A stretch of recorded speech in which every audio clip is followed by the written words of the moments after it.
It's an honor to be here, yes. I'm very excited for the opportunity to come here to speak to everyone here because of the fact that I know I look American, but my family is full-blooded Cuban. Everyone in my family was born in Cuba, aside from myself, my younger brother, and my younger sister. So I grew up in that household with, myself, my brother and sister, my grandmother, my grandfather, my mom, my dad, my aunt. What is that, 8, 9 people in a house in a 3-bedroom home with 1 bathroom? Let's try getting up early for that one. My father was a baker, made Cuban bread his whole life. My mom was a school teacher. They came over from Cuba before Fidel Castro took over, so very thankful for the opportunity that my parents had. They took full advantage of being here in the United States, and it taught me a lot of valuable lessons. My parents were divorced at an early age, and when you're the oldest of 3 siblings and you feel like you're the father figure after your dad is not home anymore, and for me that was a great opportunity to be a leader, and you grow up very fast when you have to kind of oversee your brother and sister when they're a lot younger. And it was a great opportunity for me. It taught me a lot of valuable lessons. It taught me the importance of family, how important your mom and your grandparents and everyone plays, especially in Latino households. I spoke Spanish, believe it or not, before English when I was a young kid because your babysitter is your grandparents. And a lot of you guys know that. And for me, it was a great learning experience. Baseball has given me a great opportunity, a great platform to go and outreach to young kids, to mentor kids, and to try to make a difference in the community. And I've always used that as a stepping stone for myself and for the younger kids. I currently coach. Where's Derek? This is a lot of speaking for me. Usually he takes over. I currently, with my younger brother, have 4 youth teams. We have a 10-year-old team, a 12-year-old team, a 13-year-old team, and a 15, 16-year-old team. So I thought my life was going to slow down when I retired from baseball, but it has actually sped up a little bit, and I enjoy every minute of it. Very competitive. I know if you guys ever hear stories about me getting thrown out of games, yes, it's happened as a coach, because I've learned, Derek was there, I've learned to, I fight for the kids. And I always tell the kids to be very respectful to the grown-ups and to the kids that you play against, and let us be the bad guys. And I've done that very well out on the field, believe me, especially with umpires. But I enjoy doing what I do. I have a huge opportunity to help mentor younger kids in the minor leagues. I get to do what I love doing, which is being around people. My mom taught me a valuable lesson as a young kid is to treat people the way you want to be treated, and that's basically the way I grew up. We didn't have a lot of money growing up. My grandmother, my grandfather, my mom, whatever money they had was always dictated and given to us, to give us whatever school supplies we needed, whether it was a baseball glove or a bat, not to be outshined by other kids on the field because I didn't have the same shoes as the other kids. They worked overtime or twice as hard just to try to give me that opportunity. And I always promised to my mom and to my family that if I ever made it to the big leagues or anywhere successful in life, that I was going to try to make an impact in whatever city.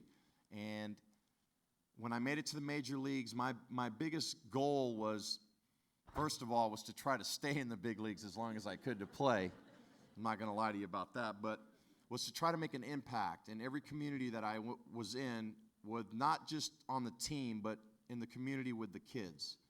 So if you look at my background and in the past, every charity event that I do is mostly geared towards kids because I feel like we have a huge opportunity to make a difference. In today's society, there's so much negativity out there that we have a huge obligation to these kids to try to guide them in the right direction, and that's what we try to do.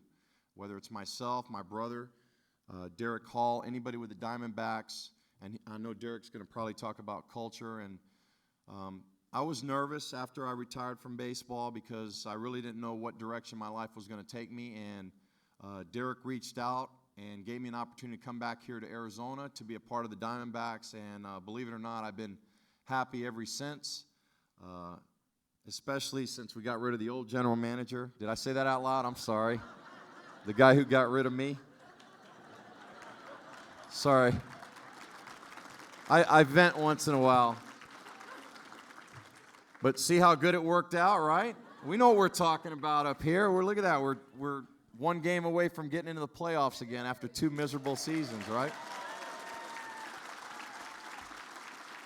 So, and I'm thankful for Derek giving me the opportunity to come back in a role where I really didn't know what I was going to do, and to sit through interviews with the general manager, and for him to ask me to do that was huge, because, I thought I was just going to, get to sit in an office and just kind of mingle around and meet people, and for him to reach out and say, hey, I want you to be a part of this process is tremendous. And now I've been upgraded in the last month and a half. He made me, Senior Director of Lunch. I can pick a lot of good lunch places, and Derek's assistant here, Brooke, she can tell you I'm pretty bad sometimes at picking some lunch spots too, but I take a lot of pride in that. I'm a big Chick-fil-A guy, but I love doing what I do. I love outreaching to people. I'm very accessible, and I've always tried to do that. My journey has taken me 6 different major league teams. I've played winter ball in Mexico for Los Potros de Tijuana. I've played in Venezuela. I've been, believe it or not, with Richard Sines and Derek Hall in a helicopter in the Dominican Republic, where I didn't know if it was going to go up or come down. And Hermosillo, we've seen donkeys crossing the road. We've tried to ride those donkeys at times too, sometimes, but it's been a lot of fun, and baseball has given me huge opportunities. I played in North Pole, Alaska.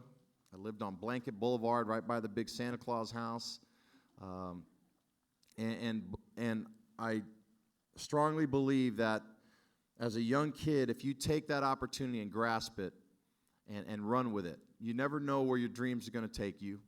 When I was in Game 7 of the World Series, I was on the on-deck circle, sitting there, taking it all in, thinking, man, how cool is this? This is what you dream about as a young kid. And then all of a sudden, Craig Counsell gets hit by a pitch. Now I got to go up there and get a hit. And believe it or not, and I know a lot of you Latin people can grasp this with me. I'm thinking my grandmother and everybody, they're probably dying right now. If you get a hit, they're out in the street saying that's my son or that's my grandson or whatever. If you don't, they got the house boarded up. They don't claim you. So fortunately for me, it worked out. I hit that screaming line drive into left center field, and we won the World Series. So, but I just want to thank everybody for giving me the opportunity to be here. And I know Derek, and I don't know if I'll talk again because Derek's very good at this, but if I do at the end, I'm sure we'll make a comedy stick out of this.